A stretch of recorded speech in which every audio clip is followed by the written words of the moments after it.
me surgen muchísimas preguntas ahí.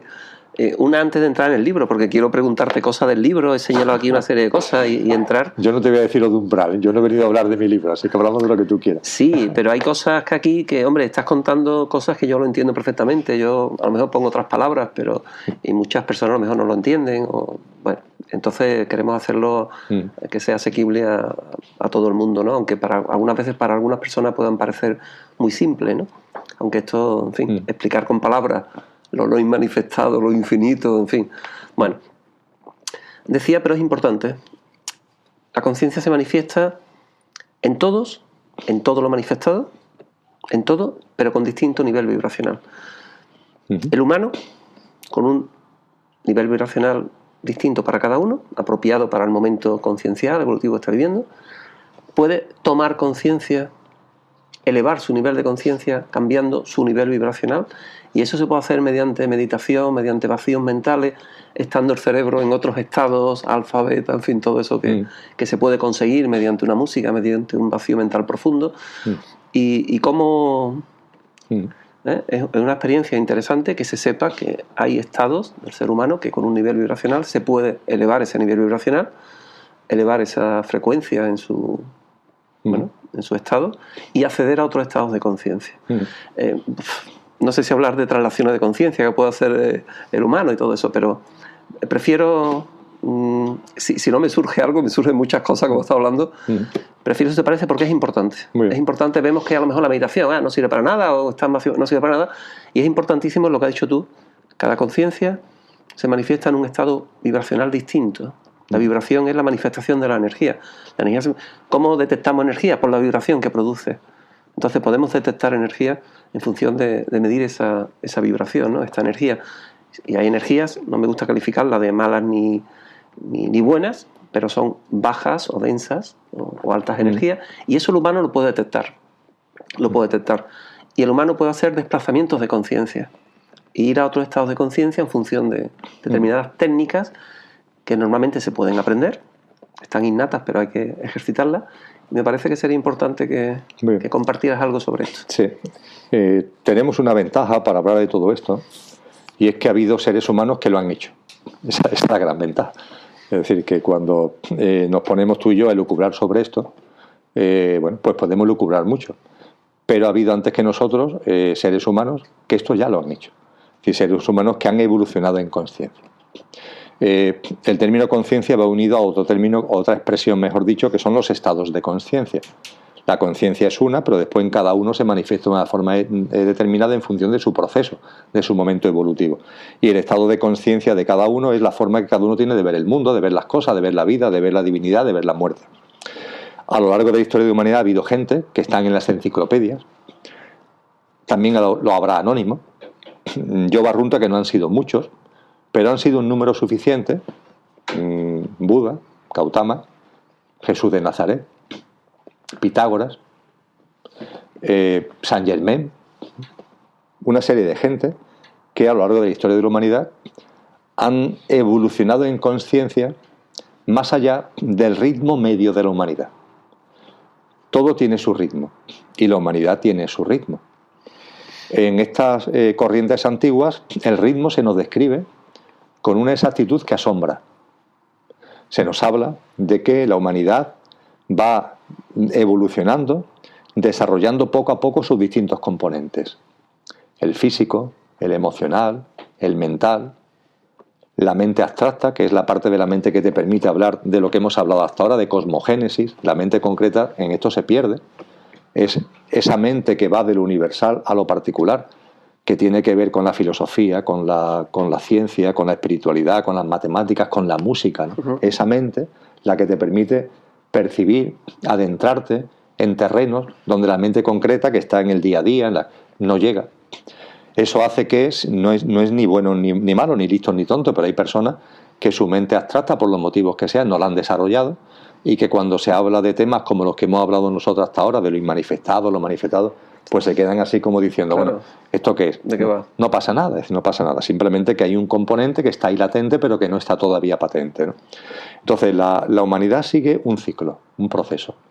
En estas corrientes se nos habla de que la humanidad, esta no anteriores, que ya la ha habido, no anteriores, que la ha habido también, la Atlántida, Lemuria, etcétera, esta tiene una evolución que está marcada, no temporalmente, no es un tema de calendario, sino que está marcada en el sentido de ir desarrollando todas nuestras potencialidades, poco a poco, y por un determinado orden. Ese orden es lógico, es un orden natural. El plano físico, el plano emocional, el plano mental, la mente abstracta, el plano álmico, y así se nos marcan una serie de componentes que la humanidad va a ir desarrollando como humanidad. Se nos habla en ese sentido de 7 razas. 7 razas raíces. Ahora estamos en la 5ª. Y dentro de cada raza hay subrazas, 7. Ahora, según esa terminología, estamos en la 5ª subraza de la 5ª raza. Y en el punto culminante en el que está actualmente la humanidad es el salto de utilizar la mente concreta a empezar ya a utilizar la mente abstracta. Ese es el punto donde se encuentra la humanidad. Eso es un punto enormemente interesante, Enrique, porque es el que te permite que tu mente, que la hemos desarrollado mucho, pero empiece a ver cosas que como mente concreta no ve. Nosotros hemos conocido como humanidad el mundo de la razón. Lo hemos conocido. Pero también sabemos que el mundo de la razón es muy dogmático. Ha aportado mucho para nuestra evolución, pero es muy dogmático, porque exige tocar. El Santo Tomás de Jesús nos exige tocar y hace que las cosas tengamos... Claro, cuando empezamos ya nuestra evolución en conciencia, la ciencia nos empieza a decir que esto que yo quiero tocar no es tangible, empieza ya el descuadre. Cuando la ciencia nos dice hoy que la característica de la materia es la insustancialidad, empieza el descuadre. Yo he intentado tomar un sistema de referencia desde la razón basado en lo que toco. Y ahora resulta que yo mismo, por la razón, me empiezo a dar cuenta que lo que toco no tiene sustancia. Claro, eso te queda totalmente como le pasa a la ciencia actualmente, que está como tocada, como el boxeador que está tocado, ¿no?, en medio del ring. No pasa nada, forma parte del proceso. Y en ese proceso lo que nos corresponde como humanidad es desarrollar ahora la mente abstracta, esa mente que es capaz de ir más allá de lo que estás viendo todos los días, de ese discernimiento, aplicarlo después a lo que ves todos los días y empezar a sacar conclusiones que antes, desde la mente concreta, no se podía alcanzar. Ese es el punto en el que estamos. En ese punto está la humanidad como media, pero tú antes lo apuntabas, el que la humanidad esté así como media no significa que tú, cada uno, porque cada uno tiene su potencialidad, tú no puedes ir a otro ritmo. Y en la humanidad ha habido gente que ha ido a otro ritmo. Y actualmente hay gente que va a otro ritmo. El ir a otro ritmo es estupendo porque no significa que te vayas. Esto no es como en el ciclismo de que cuando tú te escapas del pelotón llegas primero y acabas la carrera y yo ya me voy a darme un duchazo mientras que los demás siguen corriendo. No, se nos dice que la inmensa mayoría, por no decir la totalidad, se deja abierto, ¿no? La inmensa mayoría de aquellos que hacen este recorrido y van por delante, nunca se van. Esperan, están con nosotros. Es como si llegaran a la meta y ahora vuelven. Y están en el pelotón. Aunque en el pelotón puede ser que estén físicamente... en la terminología oriental a esta gente que han hecho estos seres humanos, hombres y mujeres, que han ido por delante, pero porque en su evolución en conciencia es posible, porque es posible, y es posible para ti o para mí, pero claro, hay que hacerlo. Se les llama los Mahatmas. En la terminología occidental han sido muy mal traducidos con los maestros ascendidos, que no tiene nada que ver. Los maestros ascendidos es un tema de New Age que le ha quitado toda la esencia a lo que es el tema de los Mahatmas. Siempre ha habido seres humanos que han ido por delante, que han llegado al punto culminante de la evolución a la que la humanidad tiene que llegar, y esos son los Mahatmas. Buda puede serlo, Cristo Jesús puede serlo, yo no lo sé, pero pueden serlo. En Oriente se habla de una serie de Mahatmas con nombre que no vienen al caso. No son muchos, pero están ahí. Cuando esos Mahatmas llegan a la meta, están con nosotros. Hasta el siglo XIX hay constancia, y podríamos entrar en ello, Enrique, pero hay constancia de que algunos de estos Mahatmas volvían a encarnar físicamente. Claro, con una conciencia que le permitía que su cuerpo físico tuviera una evolución de envejecimiento que no tiene nada que ver con el tuyo y con el mío. Se habla de determinados Mahatmas, el caso de Saint Germain, sí, que durante cientos de años permanecían en la misma edad y que además tenían que cambiar de sitio Porque claro, la gente decía, bueno, ¿y este tío cómo no envejece? Sí, sí. Tenía antes 40 años, yo ya tengo 90 y este tío sigue teniendo 40 años. O el hijo del de 90, el de 90 muere y el hijo que tenía 5 cuando este tenía 40 pasa a tener 60 y este sigue con 40, ¿no? Esto, aunque parezcan temas de fantasía, hay muchos datos al respecto. Sí. Hoy día no se tiene constancia, lo cual no significa que no estén, no se tiene constancia de que haya Mahatmas encarnados. No se tiene constancia. Lo que sí sabemos es que están presentes y que están acompañando en una labor de servicio que además les lleva a pedir el servicio de seres humanos. Los que ellos van considerando que van teniendo las cualidades, le piden servicio. El servicio no es para ti.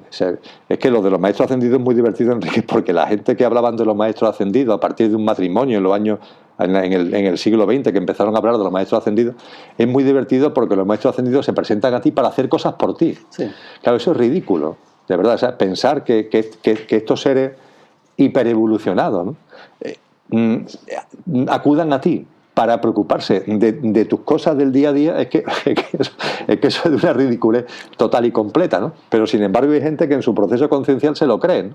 La realidad es que estos Mahatmas están atendiendo permanentemente a la evolución de la Madre Tierra en su conjunto y dentro de ella la evolución de la humanidad. Y lo que es su atención y lo que están pidiendo continuamente, ¿no? Servicio de seres humanos que empiezan a tener un nivel de evolución es que esos seres humanos no piensen en ellos, sino que se pongan precisamente al servicio de ese plan, que es lo más grande que puede hacer un ser humano, es decir, yo ya no voy a buscar mí, sino que voy a estar en un contexto realmente mucho más holístico, mucho más global, ¿no? Espató. Espató, efectivamente, ¿no? Es perfecto el término, un contexto espató, ¿no? Ese sería el gran lema de los Mahatmas, espató, incluyendo al espató mucho más que la humanidad, a la propia Madre Tierra, ¿no? Entonces, en este contexto, que es por lo que todo este rollo lo acabo de lanzar, teniendo la humanidad un ritmo que está incluso marcado, pero está marcado en el sentido de que yo, cuando tenemos un niño pequeño, yo a ese niño no lo estoy predeterminando si digo, este niño ahora es un bebé, y cuando tenga una serie de meses le van a salir los dientes, y cuando tenga una serie de meses va a empezar a andar, y cuando ande le va a pasar esto, y después va a crecer, y cuando tenga 10 años, 15 años, y después va a madurar, y le va a salir el vello púbico y va a salirle barba si es un niño y le va a cambiar la voz. Yo no estoy predeterminando, estoy simplemente diciendo lo que es la evolución. Es esto. O sea, que aquí cuando yo hablo de las razas raíces, de la evolución de las subrazas, no se está hablando de predeterminismo, es que es así. Porque se trata de ir desarrollando tus potencialidades y la humanidad va a ir desarrollando una por una todas sus potencialidades. Y es una especie de mapa que está ya descrito desde la noche de los tiempos. Bien, ese mapa, como cuando nos dan el mapa de un país, tú a la hora, o de una carretera, de ir aquí a no sé dónde, el ritmo al que se va, puede haber un ritmo medio. Tú pones en internet distancia de no sé dónde a no sé dónde y te dice los kilómetros y cuánto vas a tardar. Pero claro, cuánto vas a tardar depende. Si el cálculo que te hace la web de internet es un cálculo a lo mejor de la velocidad que te permite la carretera, ¿no? Sí, pero permíteme, si quieres, eso yo lo denomino pasajes. La humanidad, eso que dices tú, esa evolución, la humanidad, quiera o no quiera, o queramos o no los humanos, aunque estamos muy a cargo de ello, la humanidad tiene que pasar por una serie de pasajes. Perfecto. De forma obligatoria. Y eso lleva un ritmo.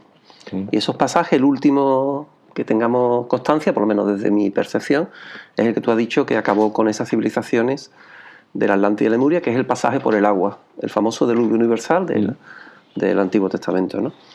Ahora, no ahora, sino en una etapa de años, medido en tiempos físicos, se dice que estamos pasando el pasaje por el fuego.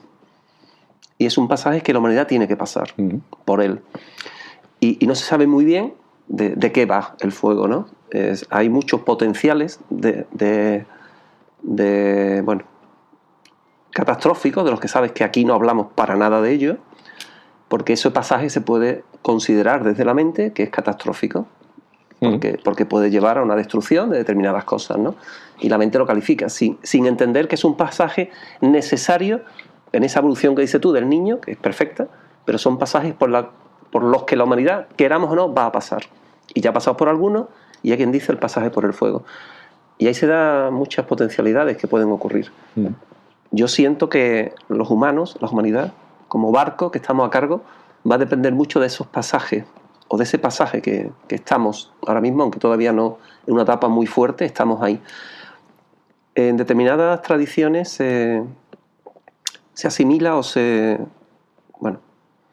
habla de forma igual, sinónima, a la mirada con el fuego.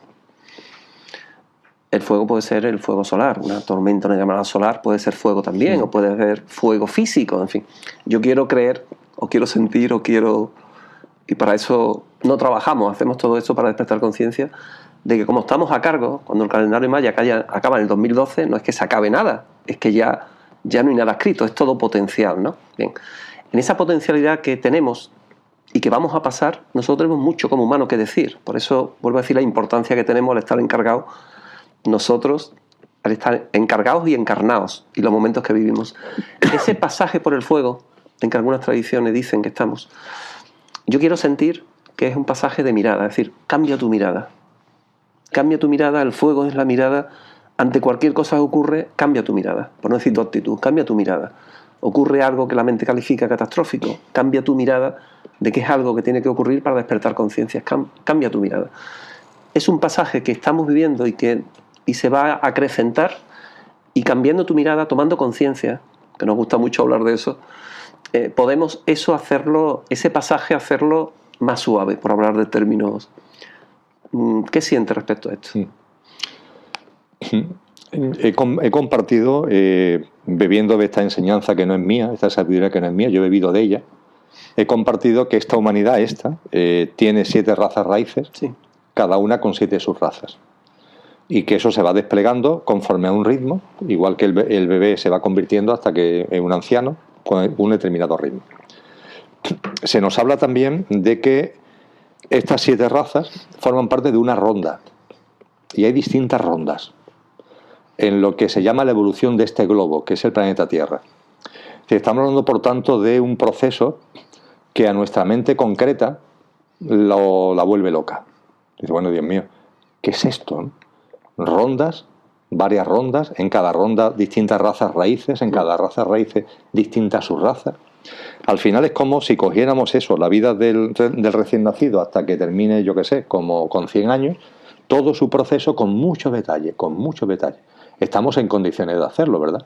Tú y yo estamos en condiciones, la edad que tenemos, de los años que hemos vivido, estamos en condiciones de hacer un mapa que si tú y yo tuviéramos ahora un bebé, pues sabríamos que ese bebé va a vivir ese mapa. También sabemos que cada evolución en raza, o sea, cada nueva raza tiene que ver con la anterior, pero cada evolución en raza va unido a un fenómeno que en términos humanos actuales llamaríamos catastrófico. Lo sabemos. Sabemos que es así. Sí. Sabemos que esta raza surge de una raza anterior, que es la Atlante, y en medio hay un acontecimiento catastrófico. Sabemos que la Atlántida, la civilización atlante, la humanidad atlante, surgió de otra, que es Lemuria, y en medio hubo un acontecimiento catastrófico. Los textos antiguos nos dicen que el final de esta raza, que no está ahí todavía, estamos por la 5ª subraza, es decir, le quedan todavía la 6ª y la 7ª, es decir, que no es una cosa que vaya a ocurrir mañana, dicen que también será con un acontecimiento catastrófico. Claro, cuando hablamos de acontecimiento catastrófico, la mente concreta se nos queda así, ¿no? Pero claro, vamos a aplicarlo en nuestra vida, a la tuya, a la mía, a la de cualquier persona que nos siga, ¿no? La denominada muerte es un acontecimiento catastrófico. Coño, vamos, es tan catastrófico como que se muere todo tu componente físico, tu personalidad, todo. Eso se acaba. Desde la mente, sí. Pero sin embargo no se acaba nada. Al contrario, es algo imprescindible. Es una especie de destrucción, entre comillas, pero que no es destrucción, es regeneración para que nazca lo nuevo. Y eso te permite que las experiencias vividas en este plano, ahora en el otro plano, las integres para volver a encarnar y comenzar un nuevo ciclo. Con lo que la muerte no es catastrófica, forma parte de la vida. Bueno, pues cuando aquí hablamos de catástrofe pasa lo mismo. Hay personas que tienen la memoria del final de la Atlántida. Y claro, el final de la Atlántida se puede vivir de 2 grandes maneras, como catástrofe o con conciencia. Aquellos que no tenían conciencia, lo que ocurrió fue una catástrofe, un cataclismo de hundimiento de un continente. Y claro, eso es simplemente desesperación, dolor, sufrimiento, miedo, ¿no? Sin embargo, hay gente que lo recuerda como tener conciencia de que ese ciclo había llegado a su fin Es lo mismo que ocurre en la vida física, cuando tú te das cuenta de que ya has vivido lo que tenías que vivir y se acabó, ya está. Entonces ha llegado el momento de irte al hogar, para irte al plano de luz y volver otra vez a encarnar cuando hayas integrado experiencias. Hubo gente que era consciente de eso y que esa enorme ola que originó el hundimiento de la Atlántida, cuando venía, por ejemplo, a las islas menores que estaban en torno a la gran isla y tú lo veías aparecer en el horizonte, se cansaba, se estaba en paz. Es el final de un ciclo, no pasa nada. Ahora, cuando esa ola llegue, mi cuerpo físico va a fallecer. Y además sé que cuando vuelva a encarnar, no voy a encarnar en esta humanidad, voy a encarnar en una nueva raza raíz. Y hay gente que tiene ese recuerdo. Pero insisto, el catástrofe hay que quitarle las connotaciones, que es lo que ocurre en nuestra vida, ¿no? Sí. Con todo este telón de fondo, ¿no? Aquí estamos, cada uno, en nuestro propio desarrollo espiritual. Yo creo que lo crucial es darnos cuenta de que estamos en un pelotón, por así decir, que lleva un determinado ritmo. Y eso sí, tú en ese pelotón puedes ir a un ritmo distinto. Puedes, entre comillas, ir más rápido que el pelotón. Y la forma de hacerlo está también dicha. ¿Por qué? Porque hay gente que lo ha hecho.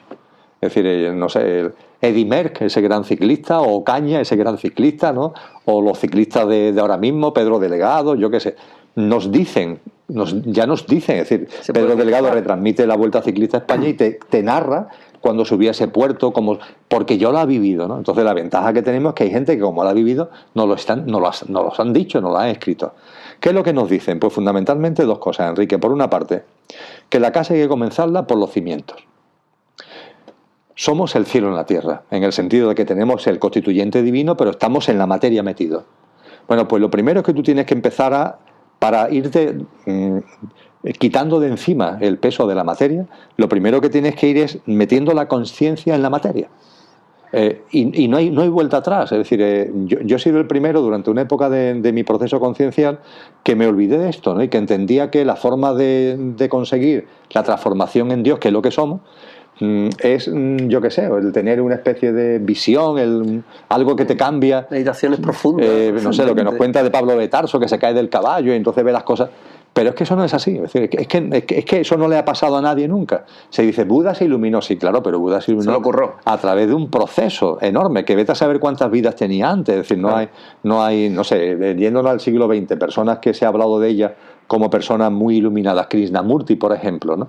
Bueno, Krishnamurti hay un texto que habla de sus vidas, que son las vidas de Alcia, y claro, que tiene decenas de vidas que se remontan a decenas de miles de años, a centenares de miles de años, en un proceso evolutivo, ¿no? Entonces, lo primero es lo primero. Es decir, lo primero es, lo compartía el pasado sábado en el encuentro que la Fundación Espató organizó, de las primeras jornadas Espató, con los grupos y demás. Lo compartía con claridad. Hay que empezar por lo primero. Lo primero que tenemos a nuestra vista, que es el cuerpo físico. Empieza por ahí. Es decir, lo primero que tú tienes que poner bajo tu control, bajo tu mando, bajo tu voluntad, es el cuerpo físico. Empieza por ahí. Eso es lo primero. El cuerpo físico tiene autonomía de ti, tiene autonomía de nosotros, hay que darse cuenta de eso. El cuerpo físico quiere comer cuando a lo mejor tú no consideras que no es la hora de comer, o no quiere comer cuando tú consideras que hay que comer. El cuerpo físico tiene su autonomía. Te dice el médico, tienes que hacer ejercicio, y el cuerpo dice, pues a mí no me da la gana de salir a hacer ejercicio, cuando es bueno para el cuerpo. Entonces ahí hay un elemento de voluntad que tiene que aparecer. Ese elemento de voluntad no depende del cuerpo físico, depende de ti. ¿Qué eres tú? Eso viene ahora. Pero lo importante es que tú tienes que tomar conciencia y decir, no, vamos a andar la hora porque es bueno y lo necesito para mi salud. O voy a hacer una dieta o voy a dejar de fumar porque es bueno para mi salud. Hay que empezar por ahí. Esa disciplina del cuerpo físico es imprescindible. O voy a dejar de meterle alimentos que no me energizan. O algo tan importante como la alimentación que le voy a dar a mi cuerpo, es para que sea un cuerpo dentro de su densidad lo menos denso posible, lo que conlleva, en lugar de alcohol tomo agua, en lugar de tomar carne tomo vegetales, que eso te va densificando, más allá del elemento clave, que no voy a entrar en ello ahora, para dejar de comer carne, que es la compasión universal, sí. Que es la básica de dejar ya de una vez de hacer daño a seres vivos, en el conocimiento de causa de que los animales tienen el mismo sistema nervioso que el ser humano y sienten el placer y el dolor igual que un ser humano. Cosa que no le pasa a un vegetal y que no le pasa a un mineral, pero a un animal sí. Y eso es que nos tendría que romper las entrañas por dentro, ¿no? Sí. De originar ese daño. Sí. Pero seguimos, es decir, después tenemos un componente emocional y tenemos un componente mental. Y tú todo eso tienes que irlo poniendo en orden. por un ritmo y por un orden que es el lógico, ¿no? Es el de sentido común. De más denso, más sutil. Es el de sentido común. En la medida en que tú vas poniendo en orden, también tienes que ser consciente que hay determinados desequilibrios en donde tienes que seguir el camino. A mí eso me gusta mucho insistir últimamente, Enrique. Y he tenido algunas, no controversias, sino algunos diálogos constructivos con psicólogos. Pongo el ejemplo del plano emocional. En el día a día ocurren cosas. Y esas cosas que ocurren a muchas personas las llevan a vivir tempestades emocionales. Utilizo el término metafóricamente, tempestad emocional. Sin duda ninguna, cuando tú estás viviendo una tempestad emocional, el objetivo número uno tiene que ser que esa tempestad tiene que cesar. Tienes que aminorar, tienes que calmar esa tempestad. Una pérdida de un ser querido, un conflicto, un problema económico, yo qué sé, un tema de pareja, lo que sea, te destroza. Reducir intensidad. Entonces, la tempestad se produce. Primer objetivo, tienes que atemperar la tempestad. Y ahí los terapeutas juegan un papel fundamental, porque a veces la persona que lo está viviendo carece de los instrumentos como para aminorar esa tempestad que está pudiendo con ella. Ahora bien, cuando esa tempestad se ha convertido en borrasca, tú tienes que seguir el camino. Pretender que la borrasca se convierta en calma, pretender que tu mundo emocional se convierta en equilibrio, en armonía, actuando sobre el mundo emocional es imposible. Einstein decía, no es posible que las cosas cambien desde el mismo plano de donde se han producido, pero que eso es de sentido común, es decir, no puedes. Insisto porque es muy importante.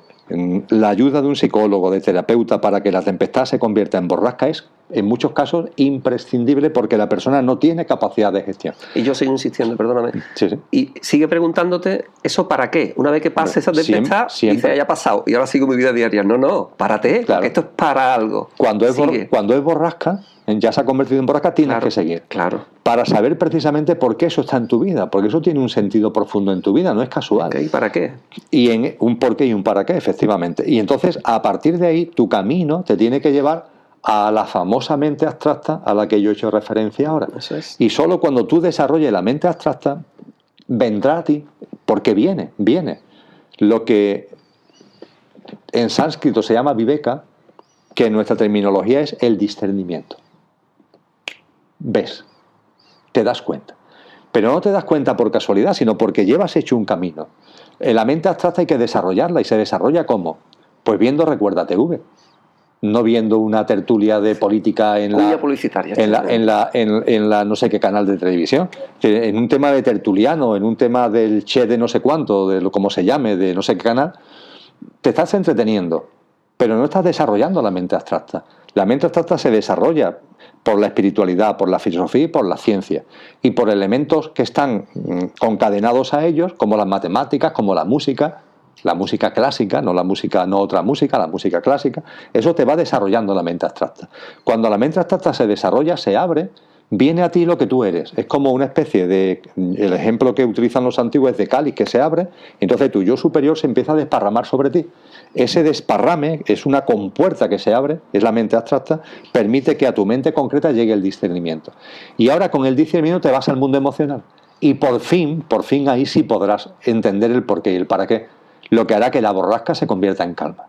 Pero si no vas si no subes, entre comillas, a la mente abstracta para bajar después con el discernimiento al mundo emocional, jamás vas a lograr el equilibrio. Es un equilibrio pasajero. Tú crees que te has calmado y realmente vuelves al día a día, y antes que te des cuenta volverá otra vez la borrasca a convertirse en tempestad. El darte cuenta, por ejemplo, el que la tempestad se convierta en borrasca con relación a la pérdida de un ser querido, la labor de un terapeuta puede ser clave, pero la borrasca va a seguir. Que la borrasca desaparezca por completo conlleva que tú tengas un proceso espiritual que te aporte finalmente discernimiento, como para tener una comprensión profunda, no intelectual, sino sentida y vivida de que la muerte no existe. Ya está. Y a partir de ahí, la pérdida del ser querido ya no es pérdida del ser querido, es simplemente la comprensión profunda de que aquí llegamos todos para irnos, y que cada uno se va cuando en su proceso conciencial corresponde, y que por tanto ese hijo o esa hija no se ha ido nunca antes de lo debido, se ha ido cuando le correspondía, y que tú tienes que ser enormemente egoísta como para decir, no, mientras que yo esté aquí no se va. Eso es de un egoísmo tan tremendo que cuando el discernimiento llega a ti dice, no, aquí cada uno se va cuando corresponde que se vaya. Pero claro, la paz en tu mundo emocional solo llega con el discernimiento. Es la importancia de diferenciar entre la tempestad, la borrasca y la paz. La paz la proporciona el discernimiento. El discernimiento se consigue cuando tú sigues caminando más allá del mundo emocional, porque los problemas que se originan en un plano no pueden ser resueltos desde el mismo plano. Y cuando estás metido en el plano emocional con tempestad, por supuesto que haces muy bien, si no puedes gestionarlo, en acudir a un terapeuta, ¿no?